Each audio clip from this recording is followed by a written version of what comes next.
Hola, ¿qué tal? Los saluda su amigo y atento servidor, el doctor Eduardo Preciado, y derivado del video que elaboré donde explico la forma en cómo debe elaborarse un concepto de violación dentro de una demanda de amparo, es que ahora me solicitan explique la forma en cómo debe desarrollarse un agravio al momento de interponer un recurso en materia de amparo. Antes de explicar la forma en cómo debe desarrollarse un agravio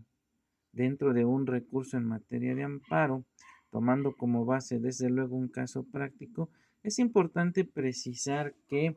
en ambos casos, es decir, tratándose de conceptos de violación y de agravios, en ambos supuestos, estos deben contar con los tres elementos de los que les hablé en videos anteriores, es decir, una premisa mayor, una premisa menor y una conclusión. La diferencia que estriba entre lo que es el concepto de violación y el agravio es que tratándose de conceptos de violación, vamos a hacer referencia a cuestiones de inconstitucionalidad o inconvencionalidad. Por ende, al momento de eh, expresar nuestra premisa mayor, hacemos referencia a los preceptos constitucionales o de los tratados internacionales que consagran los derechos humanos que consideramos ha violentado la autoridad responsable al momento de emitir el acto reclamado. Sin embargo, tratándose de los agravios, vamos a hacer referencia a los preceptos de la ley de amparo o en su caso del Código Federal de Procedimientos Civiles que el juzgado de distrito o tribunal colegiado de circuito transgredió o omitió observar al momento de emitir la resolución materia eh, de recurso. Ahora, cuando hacemos referencia a nuestra premisa menor, tratándose del amparo y por ende de los conceptos de violación, pues hacemos referencia al acto reclamado proveniente de la autoridad responsable, es decir, la norma general, el acto o omisión que consideramos violenta nuestros derechos humanos. En el caso de los agravios, entonces vamos a hacer referencia a la resolución que en su caso emitió el juzgado de distrito o tribunal colegiado de circuito que consideramos violenta alguno de los dispositivos precisados en la ley de amparo o en su defecto en el Código Federal de Procedimientos Civiles, pues recordemos que este último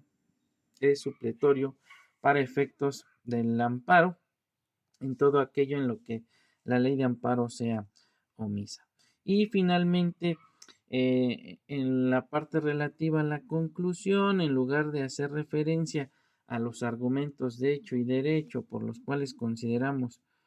que el acto reclamado vulnera los derechos humanos eh, plasmados en la Constitución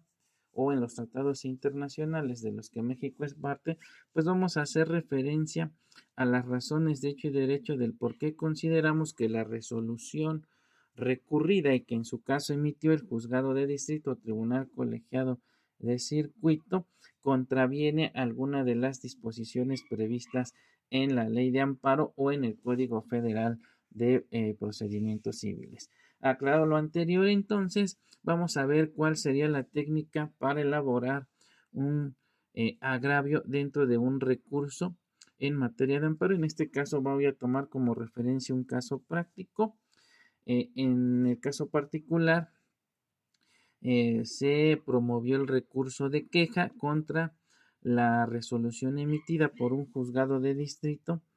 en el cual se realiza una interpretación aislada del artículo 119 de la ley de amparo, específicamente en su párrafo tercero, y donde, no obstante de que estamos en presencia de un hecho superveniente y donde se le dio al quejoso un plazo para que ampliara su demanda de amparo en razón de que una vez que se rindió el informe justificado por parte de la autoridad responsable que fue demandada en el escrito inicial y ésta manifestó la existencia de autoridades diversas a las señaladas en el escrito inicial, consecuentemente se le concede al quejoso la oportunidad de ampliar su demanda de amparo. Eh, no obstante lo anterior, realizándose una inexacta aplicación de la norma, cuando el quejoso amplía la demanda y ofrece la prueba testimonial, se le tiene por no admitida con fundamento en lo dispuesto en el artículo 119, párrafo tercero de la Ley de Amparo, al considerar indebidamente que la misma es extemporánea. Entonces, en ese sentido, eh, vamos a analizar entonces en primera instancia lo que sería la premisa mayor, es decir, el precepto de la Ley de Amparo que violenta, en este caso, el juzgado de distrito que emitió la resolución recurrida. Y en ese tenor, entonces, nuestro único agravio versa de la siguiente manera. Me agravia la resolución recurrida habida cuenta de que el juzgado de distrito tal con sede en Naucalpan de Juárez, Estado de México, realiza una inexacta aplicación de la norma al sustentar su determinación en el argumento siguiente. Se inadmite la prueba testimonial a cargo de los S. fulano y sutano, ello en atención a lo señalado en el artículo 119 de la Ley de Amparo, puesto que el plazo para ofrecerla es de 5 días antes, sin contar el día del ofrecimiento ni el señalado para la propia audiencia constitucional, siendo que la audiencia constitucional se había señalado para el día 23 de diciembre de tal año, por lo que dicho medio de prueba es extemporáneo. Bien, entonces, nuestra premisa mayor. Lo anterior es incorrecto, pues el ad quo realiza una interpretación aislada de lo dispuesto por el artículo 119, párrafo tercero de la Ley de Amparo, omitiendo observar con ello lo dispuesto por el párrafo cuarto del citado dispositivo legal, pues el mismo de manera complementaria lo dispuesto por el tercer párrafo del artículo 119 de la Ley de Amparo expresamente dispone lo siguiente.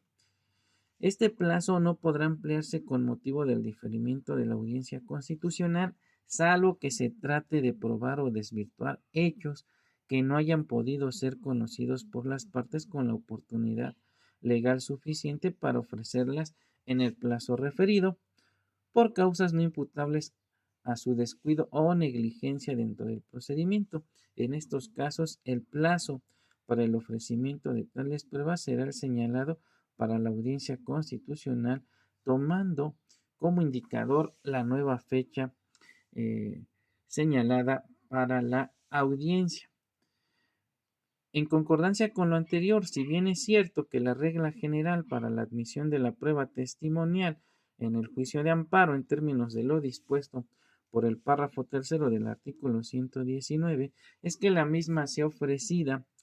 con una antelación de 5 días hábiles antes de la audiencia constitucional, sin contar el del ofrecimiento, ni el señalado para la audiencia, así como que dicho plazo no podrá ampliarse con motivo del diferimiento de la audiencia constitucional, también lo es que de conformidad con lo dispuesto por el párrafo cuarto del dispositivo legal en análisis, el plazo en comento podrá ampliarse de forma excepcional cuando se trate de probar o desvirtuar hechos que no hayan podido ser conocidos por las partes con la oportunidad legal suficiente para ofrecerlas en el plazo referido por causas no imputables a su descuido o negligencia, por lo que en tales casos el plazo para el ofrecimiento de las pruebas referidas en el párrafo tercero del artículo 119 de la Ley de Amparo será el señalado para la audiencia constitucional, tomando como indicador la nueva fecha señalada para la audiencia que fue diferida.